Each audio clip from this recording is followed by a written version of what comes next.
नमस्कार। आपका अखबार के इस अंक में आपका स्वागत है। मैं हूं प्रदीप सिंह। भारतीय जनता पार्टी और केंद्र सरकार ने पूरे विपक्ष को गहरे संकट में डाल दिया है। जिस तरह का संकट विपक्षी दल पूरा इंडी अलायंस सामना कर रहा है, उनको उस तरह के संकट की अपेक्षा नहीं थी। ऐसी उम्मीद नहीं थी कि इस तरह का दांव भारतीय जनता पार्टी चल देगी। मैं इस पर एक वीडियो पहले अभी 2 दिन पहले बना चुका हूं। सीएए की बात कर रहा हूं, नागरिकता संशोधन कानून। अब आप कहेंगे कि इसमें नया क्या हुआ है। कई चीज़ें नई हुई हैं जो पहले नहीं हुई थी और जो जिसकी अपेक्षा, सबसे बड़ी बात यह है, एक्सपेक्टेड और अनएक्सपेक्टेड के बीच का फ़र्क समझिए। एक्सपेक्टेड कुछ होता है तो आप उसके लिए तैयारी करके रखते हैं। आप कम से कम मानसिक रूप से तो तैयार ही रहते हैं कि ऐसा होने वाला है, तो हम जो है उसका ये जवाब देंगे। उसकी तैयारी में, उसके जवाब में हमारे पास ये साधन होंगे। लेकिन जब अनएक्सपेक्टेड होता है तो आपको तैयारी का मौका नहीं मिलता है।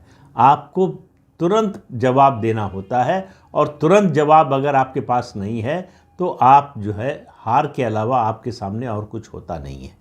तो प्रधानमंत्री नरेंद्र मोदी और केंद्रीय गृह मंत्री अमित शाह ने सीएए के जरिए विपक्षी तंबू में ऊंट खड़ा कर दिया है। अब वो ऊंट जो है चारों तरफ घूम रहा है, करवट ले रहा है, और तंबू के गिरने का खतरा पैदा हो गया है। विपक्ष को समझ में नहीं आ रहा है करें क्या। ऐसा नहीं कि सीए का मुद्दा पहली बार आया है।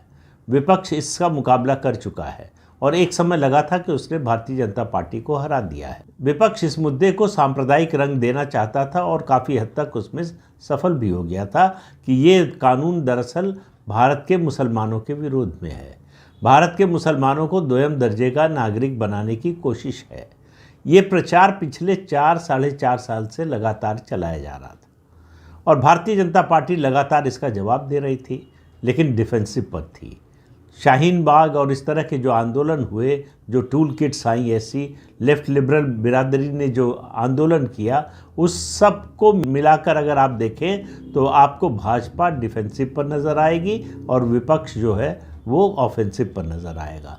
लेकिन अब बाजी पलट गई है, क्योंकि इस कानून को लेकर जो गलतफहमियां थी, जो भी भ्रांतियां थी, उसको एक तो पार्टी और सरकार उसको दूर करने में सफल रही है।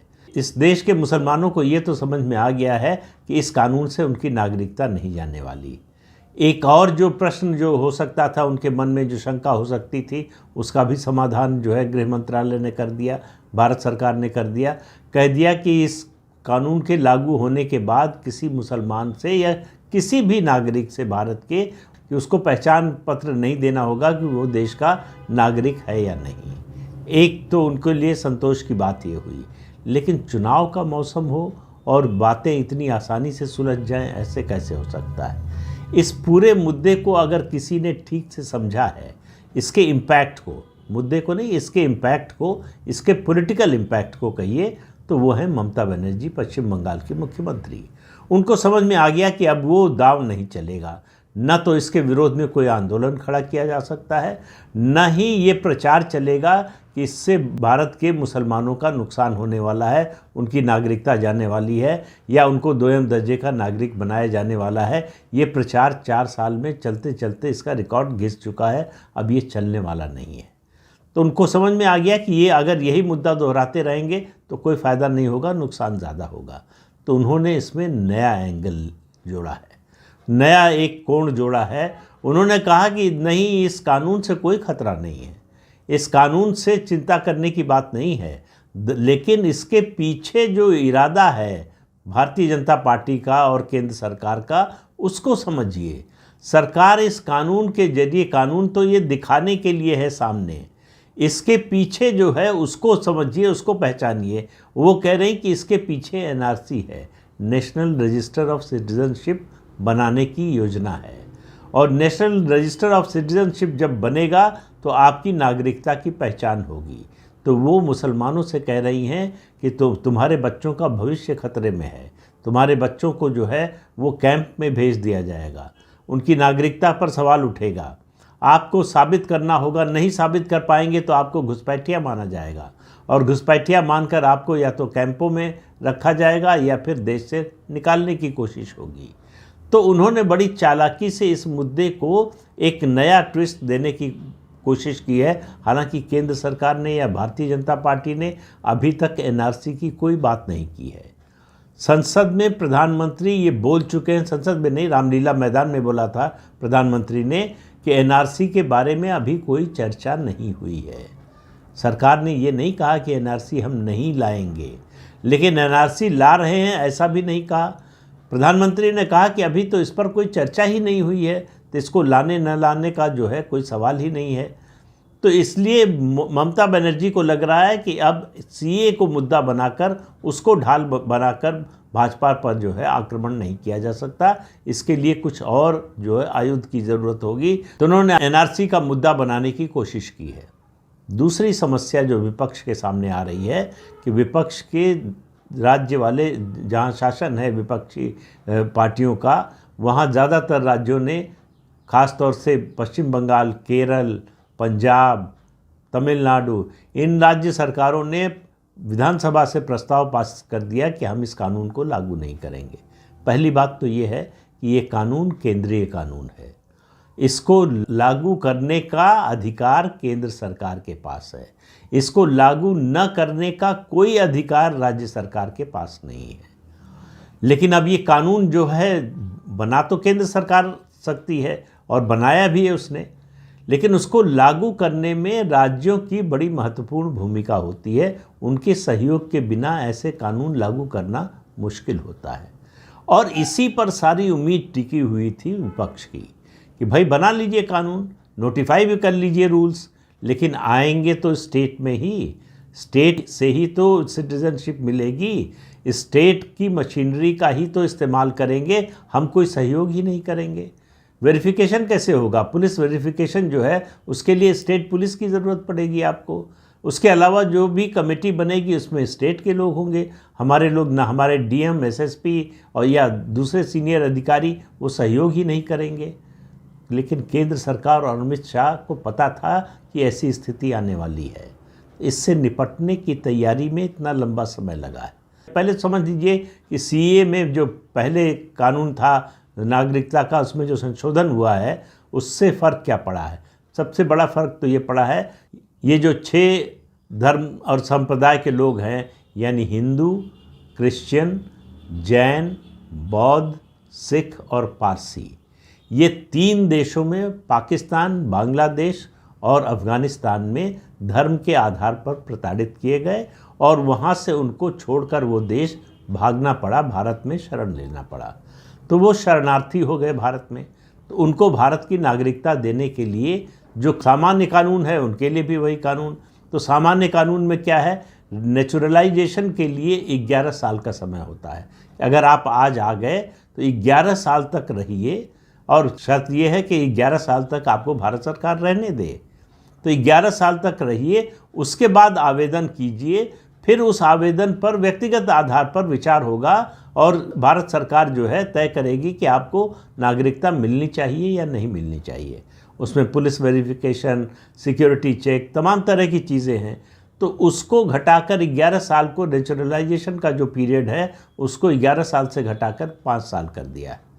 और 31 दिसंबर 2014 से पहले जो भी आए हैं उनको तो अब नेचुरलाइजेशन के पीरियड की भी ज़रूरत नहीं रही, वो सब नागरिकता के लिए आवेदन कर सकते हैं।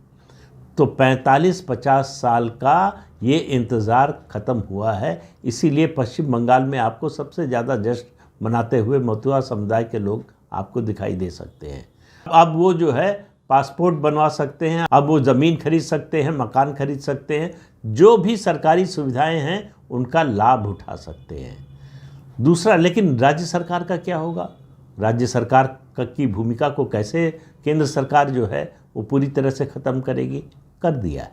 आप यकीन कीजिए, भारत सरकार ने जो व्यवस्था की है इस कानून के जरिए नागरिकता देने की, उसमें राज्य सरकार की भूमिका को एक तरह से बिल्कुल ही समाप्त कर दिया है।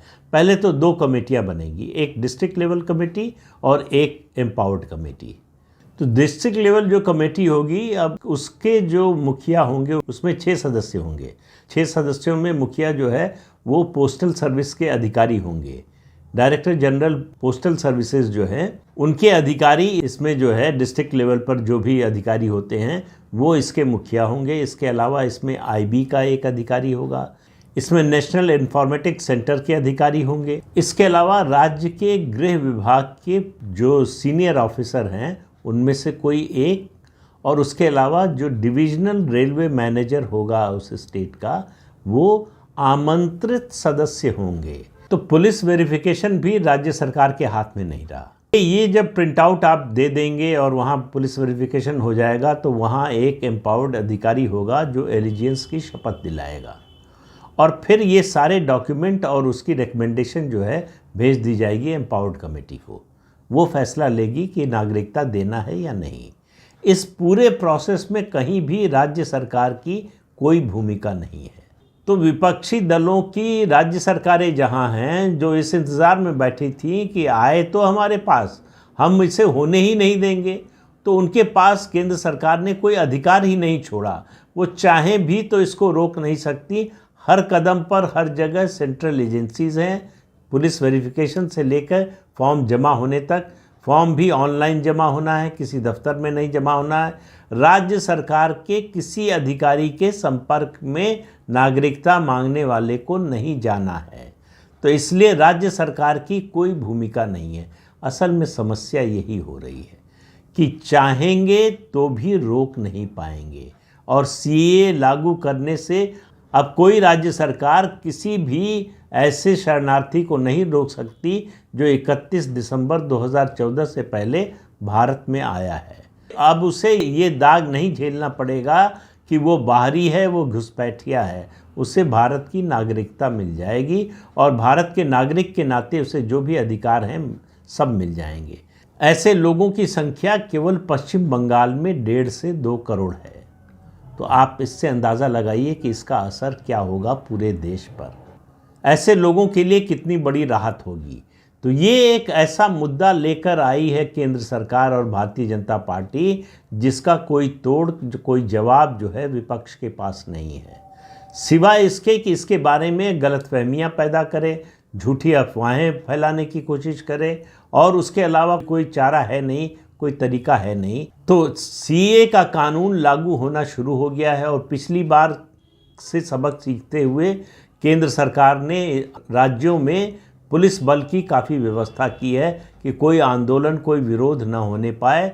इसके लिए पुलिस बल की, सेंट्रल फोर्सेस की तैनाती, ड्रोन से निगरानी, ये सब कुछ हो रहा है। इसीलिए आपको उस तरह का विरोध कहीं दिखाई नहीं दे रहा होगा जैसा 2019 में दिखाई दे रहा था। तो सरकार पूरी तैयारी के साथ आई है, सुरक्षा की दृष्टि से भी और तकनीकी दृष्टि से भी, और विपक्ष के हाथ से ये बहुत बड़ा राजनीतिक मुद्दा भाजपा ने छीन लिया है, और ठीक चुनाव से पहले इसका कोई जवाब विपक्षी दलों के पास नहीं है। इसीलिए आप देखेंगे कि इंडी अलायंस की ओर से कोई संयुक्त बयान अभी इस पर नहीं आया है। छिटपुट अलग अलग नेता जो है बोल रहे हैं। राहुल गांधी जिस तरह से हमेशा मिथ्याचार करते हैं उसी का सहारा उन्होंने लिया है। इसके बारे में जो है बात सही नहीं है, वो बोलने की कोशिश की है। लेकिन बाकी जो है ममता बनर्जी हैं सिर्फ जो इसको एक ट्विस्ट देने की कोशिश कर रही हैं, इसको एनआरसी से जोड़ने की कोशिश कर रही हैं।